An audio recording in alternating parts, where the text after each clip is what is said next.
The trucker read my name tag, and then he dropped his keys on the counter and asked me a question that erased $600,000 of debt. I didn't know that yet. Standing there at 2:40 in the morning behind the register of a gas station off Interstate 30, in a maroon polo shirt with a plastic name tag pinned crooked to the chest of it, I thought he was just another driver who wanted to talk. They do that on the overnight shift. Lonely men in from a long haul, wanting 30 seconds of another human voice before they climb back up into a dark cab and drive on to the next town. I had learned to give them the 30 seconds. It was about the only thing I had left to give anybody, and it cost me nothing. And some nights it was the only part of the shift that reminded me I was still a person and not just a machine that made change. But this man wasn't looking at me the way the lonely ones look at you. He'd set his coffee down on the counter, and he was staring at my name tag, at the name printed on it, not at me, and something was moving across his face that I couldn't read. Recognition. And underneath the recognition, something that looked almost like fear or grief, or both of them tangled together. "Son," he said. "That name, Amsel." He stopped, wet his lips, started again. "Your mother. Her maiden name wouldn't happen to have been Ledbetter, would it?" I need you to understand how strange that question was, coming from a stranger at Pump 6 at nearly 3 o'clock in the morning. Because my mother had been dead for 11 years, and almost nobody left alive knew her maiden name. It wasn't the kind of thing that came up. And this man, this weathered, gray-bearded trucker I had never once seen before in my life, had just reached into the air and pulled it out like he'd known her his whole life. "Yes," I said slowly, and I felt the hairs come up on my arms. "Ledbetter, why? Who are you?" And that's when he dropped his keys. A big ring of them, the kind a working man carries, truck keys, padlock keys, keys to things I'd never know about, and they hit the counter with a sound like a small bell being struck once. And he looked at me, and he said 4 words that I have not stopped hearing since. But you can't understand those 4 words, or what they did to my whole life, unless you understand how a man who used to own a $6.3 million construction company ended up on the wrong side of a gas station counter selling that man his 3 a.m. coffee. So let me take you back. I'll go fast because I want you standing right here at this register with me when he says it. And before I do, if you have ever been betrayed by someone you trusted with everything, someone who was supposed to stand in your corner until the day you died, do me one small favor and hit that subscribe button right now before we go any further. Because this story ends with the exact 2 people who destroyed me finding out that their entire victory was built on a lie and that the lie has a witness. And I want you here when it all comes apart. Stay with me to the end. The last 4 words are the whole reason I'm telling you any of this. Okay, let me back up 35 years. My name is Sabin Amsel. I'm 51 years old, and until about 18 months ago I owned Amsel Commercial Construction, a company I built into a business worth $6.3 million, based just outside Fort Worth, Texas. We did commercial build-outs, medical office complexes, retail centers, a couple of small municipal jobs, a fire station I'm still proud of. 41 employees at our peak. My name was on the trucks. My name was on the sign out front, and on the hard hats, and on the checks. My father's name, really, first, because he started it. And it turns out my father's name is the exact hinge this whole story swings on. The difference between me telling you this from behind a register forever and me telling it to you as a free man. I just didn't know that. For 18 months, I didn't know that the one thing nobody could take from me, the one asset that survived everything, was a name on a name tag that a stranger would read at 3 in the morning. But I'm getting ahead of myself. Let me tell you about Dov. I met Dov Ketterman when I was 16 years old, in the fall of 1990, in the parking lot of our high school outside Fort Worth. He was the new kid, transferred in from somewhere up north, and he didn't know a soul, and I was the kid who got assigned to show him where his locker was and walk him to first period. That's how it started. That ordinary, that small. You never know, when you're 16 and doing somebody a small kindness in a parking lot, that you're opening a door that 30 years later is going to burn your whole life down. For the next 3 decades, Dov Ketterman was the closest thing to a brother I ever had. I need you to really feel the weight of that, because everything that happened later hangs on it. This wasn't a business acquaintance. This wasn't a guy I golfed with. Dov was at my wedding. He was the best man. He gave the toast. He held the ring. He was there in the hospital waiting room the night my daughter was born, pacing the floor with me. And I don't talk about my daughter much in these stories because it still takes the wind clean out of me, so I'll just say Dov was her godfather and leave it there. When my father died, Dov drove 4 hours to stand next to me at the graveside with his hand on my shoulder, and he was the one who made sure I ate that week. When my mother passed 11 years ago, same thing, his hand on the same shoulder, in the same spot, at another grave. 30 years of Sunday dinners, 30 years of him at my kitchen table, 30 years. If you had asked me, at any point in those 30 years, to name the one person on this earth I trusted most, I would not have hesitated for even half a second. I would have said Dov Ketterman. I would have staked my life on him. In a way, I suppose I did. I want you to hold on to that trust, because it is the part that, even now, even after everything, my mind still cannot fully wrap itself around. You can understand a stranger hurting you. A stranger owes you nothing. What the human heart cannot ever quite metabolize is the other thing. The person who knew your children's names, who cried at your father's funeral, who you would have taken a bullet for, deciding one day that you were something to be used up and thrown away. I married Corinne in 2004, when I was 30 years old. We had our daughter a few years after that, and for a long, good stretch of years, I genuinely believed I had the whole thing figured out. The wife I loved, the kid, the company with my family's name on it, growing every year, the best friend who was really a brother, coming to dinner every Sunday. I worked myself half to death building that company up from the 2-truck operation my father left me into something real and substantial, and every hour I poured into it, I told myself I was doing it for them, for Corinne, for our girl, so that none of us would ever have to lie awake worrying about money the way my father had. Here is what I did not know. Somewhere in the last handful of years of my marriage, and I still don't know exactly when it began, and I've made a hard decision not to want to know, because that particular knowledge is a poison with no use, my wife and my best friend of 30 years began an affair. I did not find out the way people find out in the movies. There was no lipstick on a collar, no text message glowing on a screen left face up on a nightstand. I found out the long way, the slow way, through the one language I actually spoke fluently. Numbers on a balance sheet. My company started bleeding money in ways that didn't add up. Not a lot at first, a slow leak, the kind of thing you tell yourself is just the cost of doing business, a bad quarter, a job that went sideways. But it kept on, and it got worse, and finally I sat down one weekend and went through the books myself, line by line, the way my father taught me, and the leak was not a leak, it was a wound. Vendor accounts I had never approved, change orders with my initials on them that I had never initialed, payments routed to entities I'd never heard of, and every time I pulled a thread, it led back to the same place. It led back to Dov. Because, and this is the detail that makes it unbearable, a few years earlier I had brought Dov into the company to run the financial side. Of course I had. Who else would I trust with my money but my brother? He had a head for that part of it, the part I hated, the accounts and the projections and the tax structure, and it freed me up to do what I was good at, which was building things and running crews. So I handed him the keys to the entire financial engine of my company, and I never once looked over his shoulder, because you don't audit your brother. That's the whole point of a brother. I confronted him. I sat him down in my own office, the office with my name on the door, on an ordinary Wednesday afternoon, and I slid the printouts across the desk, and I asked him, as calmly as I could manage, what in God's name was going on with the numbers. And I watched a man I had known for 30 years look me square in the eye and lie to my face as easily as drawing breath. Smooth, unhurried, a little hurt even that I would ask. He had an explanation for everything, and none of the explanations were true, and I knew they weren't true, and he knew I knew, and he kept right on saying them in that calm, warm, wounded voice. And that was the moment.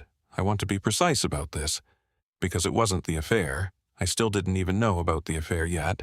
That was the moment I understood, sitting across the desk from my oldest friend, that I did not actually know this man at all, that I never had, that the brother I'd loved for 30 years was a costume worn by a stranger, and I was only just now, at 50 years old, getting my first look at the man underneath it. The affair came out during the divorce. Because there was a divorce, and it came fast, once the money cracked the marriage open like a dropped plate. Corinne filed first, in the spring of 2023. I want you to hold on to that detail. Corinne filed first, because it becomes important later, in a way I didn't understand at the time. She filed first, and she came in hard, with an expensive lawyer I had no prayer of matching, and from the very first hearing it was clear this was not going to be two sad people dividing up a shared life as gently as they could. This was a demolition, and I was the building they'd already wired with charges. Here is the part that everyone stops me on, so let me slow all the way down and explain it carefully, because if I don't get this part right, none of the rest of it will make any sense to you, and you'll be sitting there in the comments saying, "This doesn't add up, it adds up." Let me show you how. People ask me, "Sabin, how does your best friend, a man you weren't even married to, end up owning your company through your divorce?" And it's exactly the right question. Here's the answer. The company was marital property. I had built the overwhelming majority of its value during my marriage to Corinne, and under Texas community property law, that made her entitled to a share of that value. That part is normal, that is simply how it works, and I've made my peace with that part. But here's the thing people don't think about. A company is not a pile of cash sitting in a drawer. You cannot cut a construction firm down the middle with a saw. So, in a divorce, what has to happen is that the business gets formally valued by financial experts, appraisers, forensic accountants, and then, based on that number, one spouse either buys out the other's share or the whole thing gets sold off and the proceeds get divided. Do you see it yet? Everything hangs on that one number. On what the experts say the company is worth. The entire outcome of my life was about to be decided by a valuation, and the valuation came in low, not a little low. Shockingly, impossibly, insultingly low. A company that I knew, that I could prove on any honest day of the week, was worth well north of $6 million, got valued in my divorce proceedings at a small fraction of that. The financials that the appraiser worked from showed liabilities I did not recognize. They showed signed contracts that had supposedly fallen through. They showed equipment and assets written down to almost nothing. On the paper the court was looking at, Amsel Commercial Construction was suddenly a wheezing, half-dead company that a person would be lucky to give away. And who had prepared and controlled those financials for the previous 2 years? Who had his hands on every book, every account, every contract, every piece of paper that the valuation experts were relying on to arrive at that number? Dov Ketterman. By the time the settlement was finalized, here is exactly how it landed, and I want you to follow the money because the money is the whole trick. The company had to be sold to settle the division of marital assets and the debts the company supposedly carried. So it was sold, at that gutted, fraudulent valuation, to a buyer who materialized at precisely the right moment with precisely the right offer. And that buyer was a holding entity, and when you peeled back one thin layer of that holding entity, the person controlling it was Dov. So follow it. My best friend of 30 years walked away owning the company I had spent my entire life building, the company my father founded, having bought it for pennies on the dollar, using financial statements that he himself had cooked over 2 years specifically to make it look worthless. And my wife walked away with a divorce settlement calculated off that same fake, deflated number. Now, that last part sounds like Corinne got cheated right alongside me, until you remember that Corinne and Dov were together. A couple. So the money she lost by accepting a lowball settlement never actually went anywhere. It just moved from one of their pockets into the other, and the two pockets were sewn into the same pair of pants. And me? I got almost nothing. No, worse than nothing. Because some of those fake liabilities, the manufactured debts that made the company look like it was drowning, carried my personal guarantee on them from years back, from real loans I'd once signed for. So when the smoke cleared, I hadn't just lost the company my father built, and I'd spent more than a decade growing. I walked out the other side of that courthouse personally owing roughly $600,000, on debt that was largely invented, with no company, no income, no reputation, and no way on God's earth to fight any of it, because fighting it would have required lawyers and forensic accountants and tens of thousands of dollars, and I had exactly none of those things left. They had taken those too. That was the genius of it. They didn't just rob me, they robbed me of the very means to prove I'd been robbed. I remember the day it finalized. The county courthouse, spring of 2024. I was 50 years old, and I felt about 90. And as I walked out through those heavy doors into the daylight, Dov caught up with me on the courthouse steps.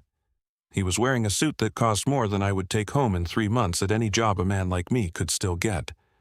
And he put his hand on my shoulder, the same shoulder, the exact same spot where his hand had rested at my mother's grave and my father's grave. And he leaned in close enough that I could smell his cologne.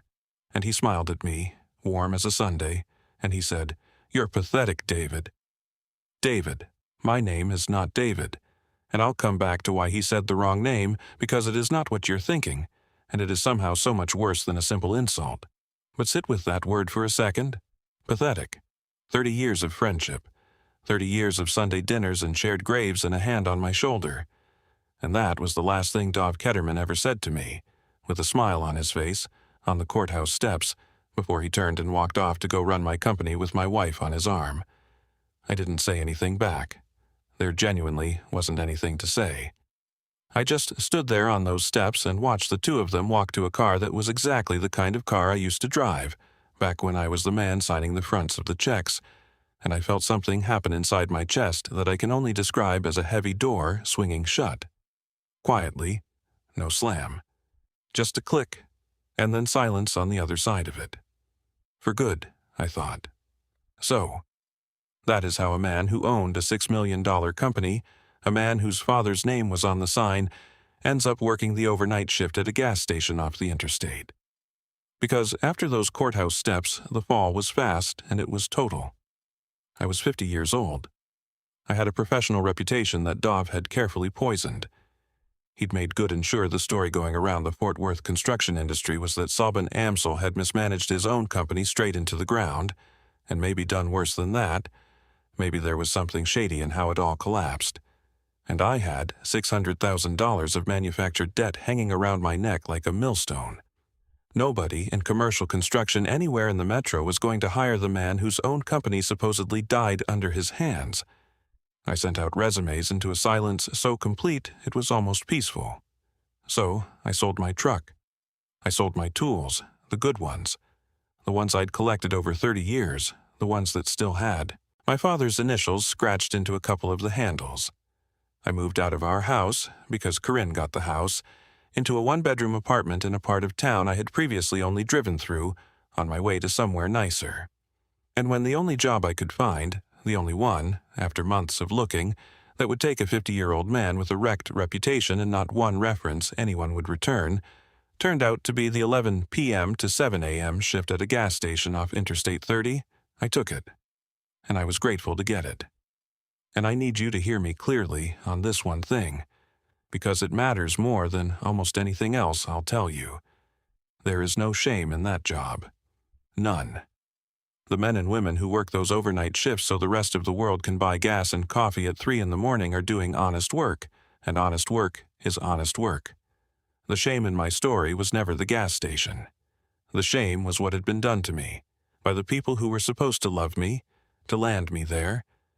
I worked that counter for a little over a year, 11 at night to 7 in the morning, 4 and 5 nights a week. And a strange thing happened in that year. I got to know the night. I got to know the regulars, the other night people, the ER nurses coming off shift with their eyes 1,000 miles away, the insomniacs, the security guards, the long-haul truckers. I stopped flinching every single time somebody's card got declined at the pump, because I understood declined cards now, from the inside, in a way I never had back when I was the man signing the fronts of checks. I learned which truckers wanted to talk and which ones just wanted their coffee on the road. I made a strange, quiet kind of peace with all of it. Not happiness. I want to be honest, it was not happiness. It was the flat, level peace of a man who has stopped expecting anything good to ever come through the door again, and has decided that not expecting anything is its own kind of rest. And then, at 2:40 on an ordinary Tuesday morning this past spring, the good thing came through the door. He came in for a large coffee, black, and a bag of salted peanuts, and he set them on the counter between us, and he read my name tag, and everything I have just spent all this time telling you about, 30 years of it, cracked open like an egg.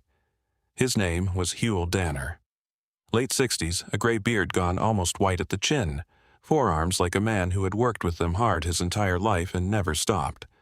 And when I told him yes, my mother's maiden name had been Ledbetter, he dropped that big ring of keys on the counter with a sound like a struck bell, and he sat down heavy on the little stool by the coffee station like his legs had simply quit on him, and he put both of his big hands flat on the counter, and he said the 4 words. "You're Gil Amsel's boy." Gil Amsel. My father. I hadn't heard anyone say my father's name out loud, with that kind of warmth wrapped around it, in over a decade, and it did something to me, standing there in a maroon polo at 3 a.m. My throat closed up. "Yes, sir," I managed. "Gil was my dad. He passed 12 years back. Did you know him?" Huel Danner shook his head slowly. Not a no, just a man trying to shake loose a flood of years. "Know him?" he said. "Son, I worked for your daddy for 19 years. I was his site foreman. I helped that man pour the first slab of the first commercial job Amsel Construction ever did. A little strip retail off the old highway, 1979. Hotter than the hinges of hell that summer. Your daddy started that company with 2 trucks, a borrowed cement mixer, and the worst temper in Tarrant County, God rest him." A short, wet laugh. "And you're standing here telling me you're Gil's boy, and you're working the graveyard register at a gas station." I didn't know what to say to that. So I told him the truth, more of it than I'd told anybody in 18 months, because there is something about 3 a.m, and something about a man who knew your father when you were a child that quietly takes all the locks off a person. "I built it back up," I said. "After Dad passed, I took it over. Ran it more than a decade. It got big, Huel. Bigger than Dad ever got it. 40-some employees, $6 million. And then I heard my own voice do a thing I had not let it do in front of another living soul, maybe ever. It cracked, right down the middle. And then I lost it. In my divorce, my business partner and my wife, they took all of it. Huel Danner went very still on that stool. The kind of still that isn't calm at all, the kind that's the opposite of calm. Took it how, son? So I told him the whole thing. Standing there behind the register at 3 a.m. with a pot of coffee going cold on the burner, I told a stranger the entire shape of it. The affair I never saw coming. The cooked books, the impossibly low valuation, the holding company that turned out to be Dov wearing a paper mask, the $600,000 of invented debt they'd hung around my neck on the way out the door. Maybe I never should have unloaded all of that onto a man buying a coffee. But he'd known my father, and it was 3 a.m, and the locks were already off. When I finally finished, Huel was quiet for a long, long time. He turned his coffee cup around and around on the counter with 2 fingers, staring down into it. And then he lifted his head and asked me one single question, in a voice gone low and careful. "This partner, this fella that cooked your books and walked off with your daddy's company." His eyes came up to mine. His name wouldn't be Ketterman, would it? Dov Ketterman. I felt the floor of that gas station tilt under my feet. "How?" I said. "How in God's name do you know that name?" And that is the moment my whole life turned over on its axis. Because Huel Danner told me, right there, that he had crossed paths with Dov Ketterman before. Years back, a solid decade back, long before Dov ever came anywhere near the finances of my company. After he'd left Amsel Construction, Huel had gone in as a partner on a small trucking and materials outfit, put his whole retirement into it, 19 years of savings. And a smooth financial man named Dov Ketterman had come into that company as an investor, a fixer, the numbers guy, and Dov had run the exact same play, beat for beat. He'd cooked the books over a couple of years to make a healthy company look like it was drowning in red ink, then engineered a lowball buyout through a shell entity that he secretly controlled, and walked off owning the whole thing, while the men who had actually built it, Huell among them, walked off with nothing but the clothes on their backs. Huell lost all 19 years of his retirement in it, and Huell had spent the entire decade since then trying, and failing, to prove what Dov Ketterman had done to him. Because Dov was careful, and Huell was just a retired foreman with no money for the kind of lawyers and forensic accountants it would have taken, and the whole thing had sat in his chest like a swallowed stone for 10 years. "I know how he works," Huell said, and he leaned across that counter toward me, and his voice had an edge on it now like a blade. "I know the exact shape of the thing, every move of it, because he did every one of those moves to me. And here's what I know that you don't, son. That man is careful, but he is not near as careful as he believes he is. Because he's lazy, the way all of them are lazy, he reuses his people. The same crooked appraiser to do the lowball valuation, the same lawyer to set up the shell company, the same registered agent on the holding entity every single time. Because it worked once, so he just keeps going back to the same poisoned well." He tapped one thick finger hard on the counter, once for each point. "And I kept everything, 10 years of it. Every document I could lay hands on, every name, every account number, every filing, all of it, in a banker's box in my closet, waiting for a day I'd stopped believing would ever come. I could never afford to do one thing with it." He stopped. His voice dropped. "But your daddy's company, he did it to Gil Amsel's company. That is not a coincidence, Sabin. That is a man who found a well that works and just kept on drinking from it, right up until he drank from the wrong one. That was the moment. That was what the 4 words really were. You're Gil Amsel's boy, because every single thing that came after flowed straight out of them. If Huell Danner hadn't known my father, he would never have said a word to me. He'd have paid for his coffee and his peanuts and driven on into the dark, and I would still be standing at that counter tonight making change, at peace with expecting nothing. But because of my father, because of a name printed on a plastic name tag, read by the right man at 3 in the morning, a stranger walked into my life carrying the one and only thing I needed and could never, ever have gotten for myself. Hard proof of how Dov Ketterman does what he does, and a fellow victim who had lived it and was willing to stand up in a courtroom and say so. Now, I want to be careful and honest with you about what came next, because it did not happen fast and it did not happen like it happens in a movie. This is the part everyone wants to be a lightning bolt, a single dramatic afternoon where justice comes down like a hammer. It wasn't that, it was months and months of slow, grinding, unglamorous work, and there were long stretches where I was sure it was all going to collapse and leave me worse off than before. Here is what actually happened. Huell put me in touch with a lawyer. Not a gleaming downtown lawyer in a glass tower, an honest one, a woman named Priya Anand who had a small practice and a big spine. She took a hard look at what Huell had kept in that banker's box for 10 years, and she listened to everything I could tell her, and she agreed to take the case on contingency, meaning she would only get paid out of whatever we managed to recover, because Lord knows I could not pay her a dime up front. And then Priya did the one thing I had never been able to do on my own. She hired a forensic accountant, and she put my divorce financials down on the table right next to Huell's 10-year-old documents from his own ruin, side by side, and she had the accountant go through both of them line by line. And the pattern that came up off that table was unmistakable. It was damning. The same crooked appraiser had signed off on the lowball valuation in both cases, a decade apart. The holding entity that had bought my company traced back, through 2 flimsy shell layers, to the exact same registered agent as the entity that had swallowed Huell's outfit 10 years before. The fake liabilities buried in my company's books carried the same fingerprints as the fake liabilities in his, the same techniques, the same kinds of accounts, and in a couple of places, unbelievably, the very same vendor names used as cutouts to move the money. Dov had been so sure no one would ever lay these 2 cases side by side that he hadn't even bothered to use a fresh set of tricks. What Dov Ketterman had done to me was not just a betrayal, it was fraud. Plain, provable, criminal fraud. And more than that, because he had used those cooked financial statements to deceive a judge during my divorce proceedings. It was a specific and very serious thing called fraud on the court. That matters, because fraud on the court is one of the few things that can let you go back and pry open a settlement that is supposedly final and sealed and done forever. Priya filed a motion to vacate my divorce settlement on the grounds of fraud and newly discovered evidence, and she filed it with Huell's decade of documentation and the forensic accountant's report attached to it, thick as a brick.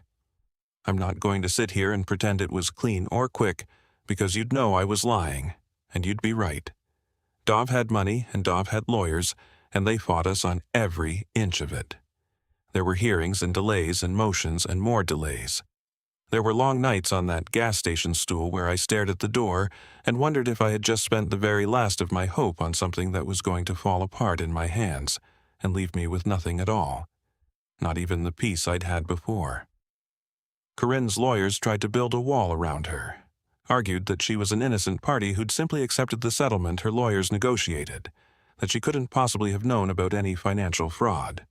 But the forensic trail and the timing of exactly when Dov had taken control of my company's books and the affair sitting underneath all of it, it all told one single story, and it was not a story any judge was going to look at with a kind eye. The thing finally broke open about 7 months in, and it broke exactly where Huell had told me it would. The appraiser. The lazy, reused, weakest link in the chain. Faced with the forensic report and Huell's testimony, and a second victim's identical documentation from a decade earlier all pointing at him, that appraiser did the math on his own future and decided he was not going to prison to protect Dov Ketterman. He flipped.